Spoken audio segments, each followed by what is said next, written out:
Hello friends, Adam here with FED. Today we're going to be taking a look at the shields in Fire Emblem 3 houses and which ones are worth using sometimes, ones you should probably always have around or equipped just in case, things like that. So the first thing I want to point out before we get started with discussing each shield and which ones are good or not is the protection / resilience boost to weight ratio. So every shield in the game has a weight stat ranging from about 0 to about 6 is about the highest you'll see. Obviously you want a lower weight, especially if you're using it on a unit who doesn't have the highest strength stat. There's many units who will, especially in the mid to late game, will be able to mitigate the weight completely with their high strength, but there's still times where that's not going to be totally feasible, and you're going to want to make sure you have that extra speed. And overall, shields are things that you can set and forget, like set it and forget it, which can be nice. But I feel more often than not, it's better to have a shield like equipped if you need it for a certain enemy phase or something, but also be able to switch to a different accessory that you just keep in your unit's inventory. For instance, I love having Felix run around with the AG shield. Sorry if I say that. I know I say that wrong and people will be mad at me. But his crest relic thing, his shield. But I also like to have him with like a speed ring or a crit ring or something like that to switch to just in case I want the extra speed. But, you know, that's not always the case. Okay, so let's talk about protection to weight ratio. And when I say protection, I also mean protection and resilience. There's some shields that do give both. Serenus Force just kind of displays it in a really goofy way, but I see why they did it, because not all of them give resilience, I guess. Not very many do.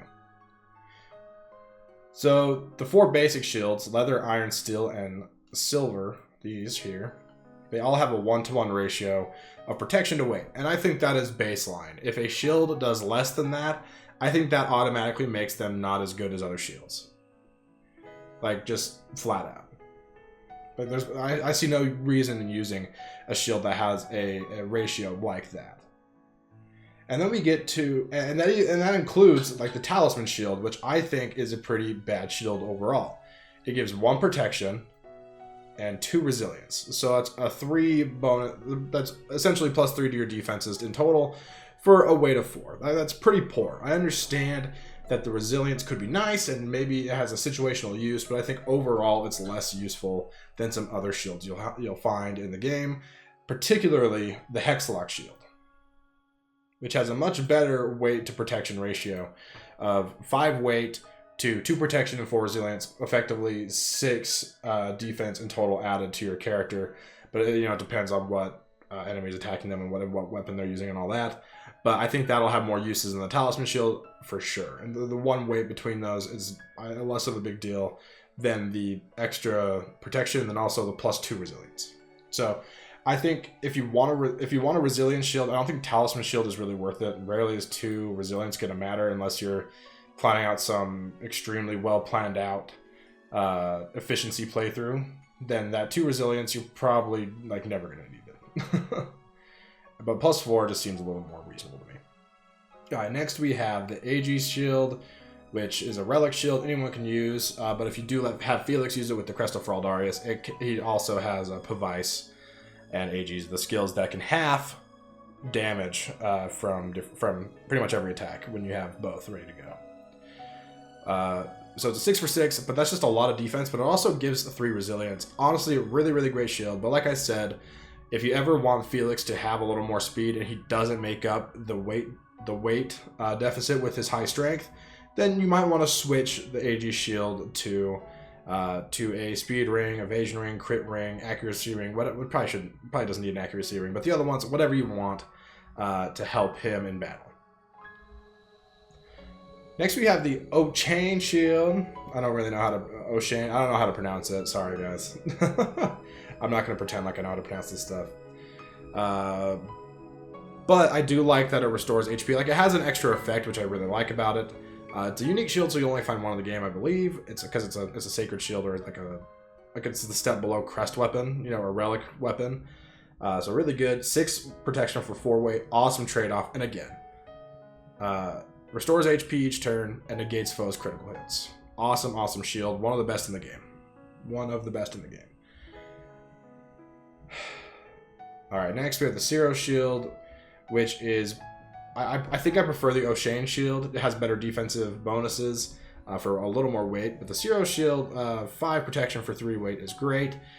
Restores HP and half damage from monsters, which I think is a little less useful than just negating foes' critical hits. Especially, I don't know. I don't feel like you face enough monsters for that to be super useful. I could see it being really good in Silver Snow Endgame, though, stuff like that. So there would definitely be moments where the Zero shield would be super clutch, but yeah, I don't think it's not like the end all be all to me. It's not the most important aspect to have on a shield.